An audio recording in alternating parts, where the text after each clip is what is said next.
अध्याय 77। कैन 15 वर्ष का और हाबिल 12 वर्ष का होकर एक दूसरे से दूर हो जाते हैं। जब आदम ने देखा कि बड़ा पुत्र छोटे से बैर रखने लगा है, तो उसने उनके हृदय को कोमल करने का प्रयास किया और कैन से कहा, हे मेरे पुत्र, तू अपनी फसल के फलों में से कुछ ले और उन्हें परमेश्वर को भेंट कर, ताकि वह तेरे अधर्म और तेरे पाप को क्षमा करे। और उसने हाबिल से भी कहा, तू भी अपनी फसल में से कुछ ले और उसे परमेश्वर को भेंट कर, ताकि वह तेरे अधर्म और तेरे पाप को क्षमा करे।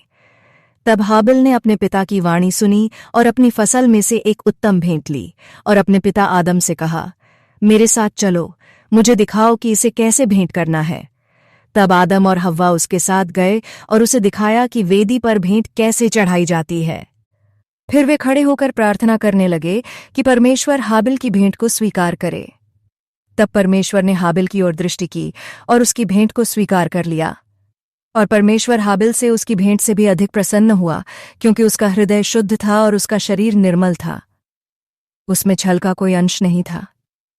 फिर वे वेदी से नीचे उतरे और उस गुफा में लौट आए जिसमें वे रहते थे।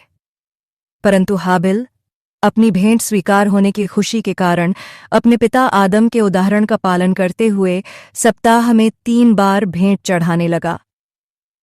परंतु कैन को भेंट चढ़ाने में कोई आनंद नहीं था, और जब उसके पिता ने बहुत डांटा फटकारा, तब उसने 1 बार भेंट चढ़ाई।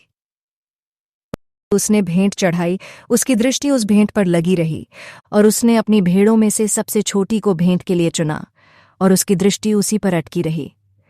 इसलिए परमेश्वर ने उसकी भेंट को स्वीकार नहीं किया, क्योंकि उसका हृदय हत्या के विचारों से भरा हुआ था। और वे सब उसी गुफा में साथ साथ रहने लगे जहां हव्वा ने उन्हें जन्म दिया था, तब तक जब तक कैन 15 वर्ष का और हाबिल 12 वर्ष का नहीं हो गया।